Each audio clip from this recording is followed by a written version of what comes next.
Wabarakatuh, and a very good day to everyone. So I hope that you stay safe and you will be strong, especially during the pandemic, and especially this is the end of the week semester. So we proceed with phase equilibrium application for part two.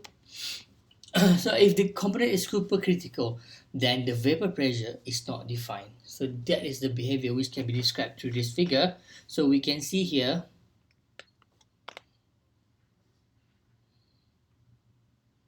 from this figure, which kind of deviates from Henry's law.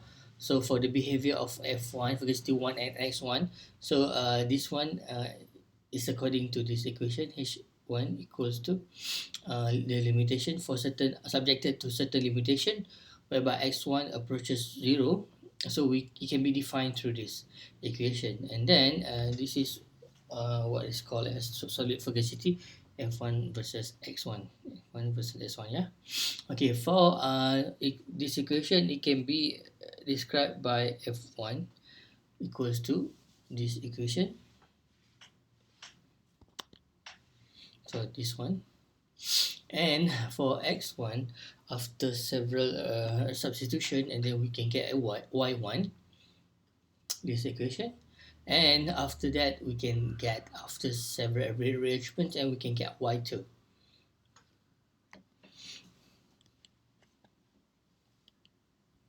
Okay, so for example, a binary method 1 and a light oil 2 at 200 Kelvin and 30 bar consists of vapor phase containing 95% of methane and a liquid phase containing all dissolved methane.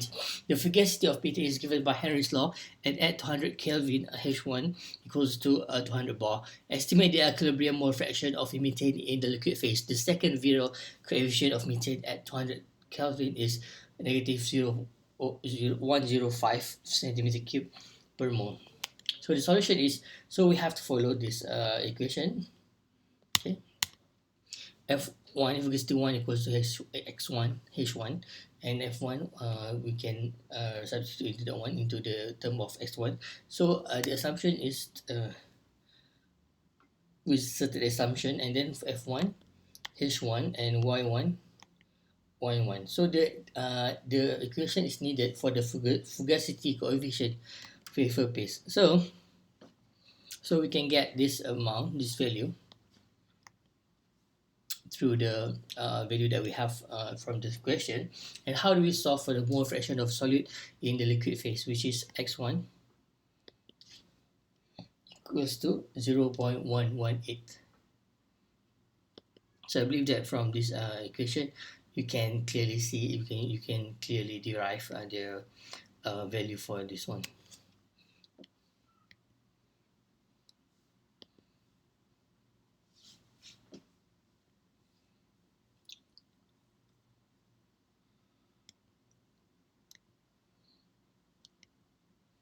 Okay, another example is for chloroform 1 and ethanol 2 at 55 degrees C. The excess Gibbs energy is given here, and the vapor pressure of chloroform and ethanol is given following as follows. And make bulk P calculation knowing that B11, B11 equals to, and B22 equals to, and B12 is equal to that. And so we have the equation here, y1 exponential the rest and y2. So this amount, which is for this unit 1 and 2, it can be described through this equation, and whereby the equations are needed for the fugacity coefficient. So the coefficient it can be described through exponential of bp per rt, and then we include, or we substitute the value, and then we can calculate the coefficient 1 and 2, but we do not know P, so we have to guess P from the average saturated pressures. Okay, so this is for y2. So for example, at x1 equals to 0.25, which we can solve for y1 y2 P, so we have the answer for y1 y2 and P equals to 63.757 kilopascal. Okay, next one is VLE, vapor liquid equilibrium from the cubic EOS. So we can have F1 equals to, which is the vapor, equals to the liquid viscosity, whereby I the 1, 2, and n. Alternative description is given here. So the isotherms as given by cubic equation of state. So this is the description of the isotherm of the viscosity. And for the vapor pressure for the pure species, the coefficient is the same for vapor and liquid, whereby this is the isotherm for the temperature, which is lower than the critical temperature on PV diagram for a pure liquid. By using equation 1, the cubic EOS equation of state yields P1 sat straighted equals to function of T. So this one here, you can see here, this is the liquid branch, and this is indicated by the vapor branch. So this is the liquid vapor transition this point. Okay, this is some guidelines for equation for calculating vapor pressure. The unknowns are P sat and all the units given here. So, uh, so we can get from beta equals to BP per RT. So zeta equals to followings, and the zeta I equals to after rearrangement. So we can get this one, this value, this equation, sorry. And then after that for I, so we have this equations, and then we have also the longevity coefficient, so you can get the equation here to describe, whereby you can see finally that the length of this coefficient of vapor equals to for liquid, which is similar to this, but this one subjected to pure species. And for the compressibility factor, so we have the z equals to 1 plus beta plus the rest. So beta is given here, and B1 is given here, and Q1 is given here, and E1 is given here. For the vapor pressure phase, there is another expression. So parameters assignments for equation of state, because we've been mentioning this quite some time for the different types of equation of state, like Van der Waals, Richley, Kwong, SRK, NPR, Peng Robinson. So basically, these are the standard parameter assignment for the equation of state for use with equation given previously. So so basically, this is the same one equation for calculating vapor pressure. Sorry, this is the same slide. And then how to calculate a vapor pressure from a cubic EOS. So we have ln equals to the following equation, whereby we can have this one, and we solve for the saturation pressure at a given T such that the viscosity coefficients are equal in the two phases, two compressibility equations, two viscosity coefficient equations, equality of viscosity coefficient, whereby we have 5 unknowns here. And however, for the mixture of VLE from the cubic EOS, equation for ZL and ZV have the same form as for the pure components. However, the parameters A, B are functions of compositions. The two phases have different composition. Therefore, we could think in terms of two PV isotherms, one for each composition. Okay, this is really important point here. So because they have respective compositions.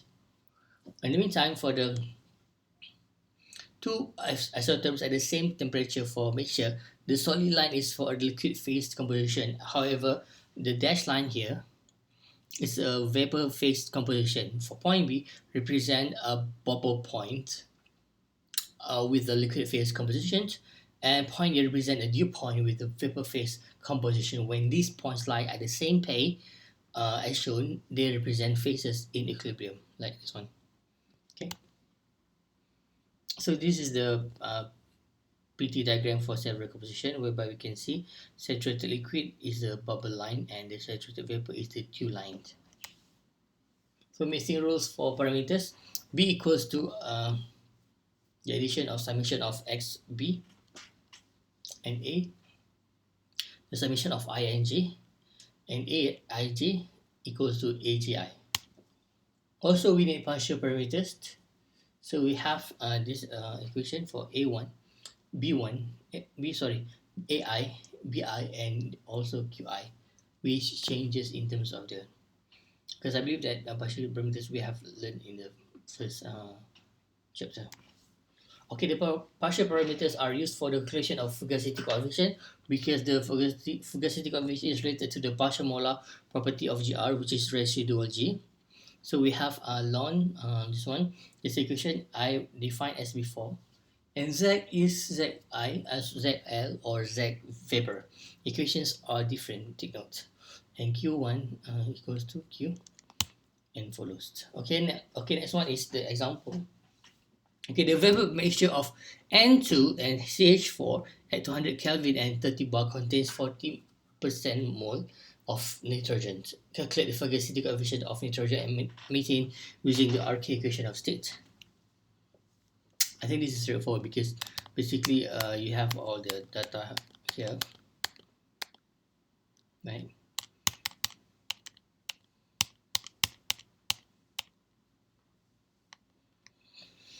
So you just have to convert everything and you just have to substitute all the data given here. And next one is calculate PXY diagram at 100 degree Fahrenheit for methane 1 and butane 2 using SRK and mixing rules. Compare with published experimental data. Initial values for P and Y can be taken from given experimental data, and first rate critical constant from table B1 and A from table 3.1, which is the SRK. So we calculate B1. In this case, we can see that T is higher than TC. So this is the PXY diagram for three temperatures, and the next one is TXY diagram for three pressures. Okay, please take note on this TXY diagram, right? Because yeah, of course it will appear in your final exam. Okay. So this is the step for the block diagram for bubble P calculation. So basically, you just have to follow the flowchart, whereby you can see that after you get the parameters and the estimate of P, and then you evaluate this one and calculate K, and then you can calculate all. And if you for example, if you manage to get it,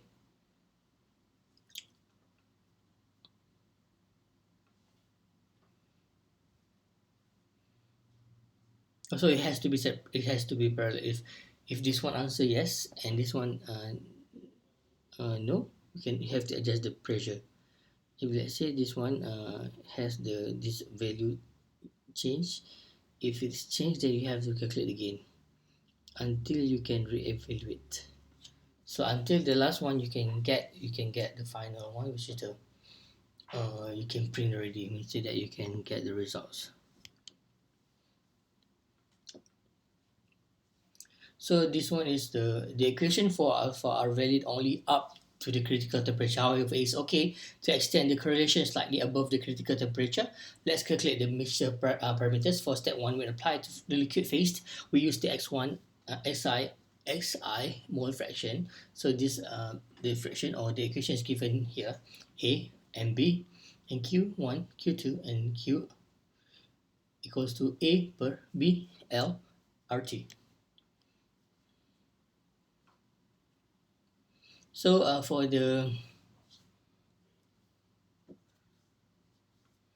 believe this one follows the flowchart given here, whereby you have to re-evaluate everything until you can get the data or the final results.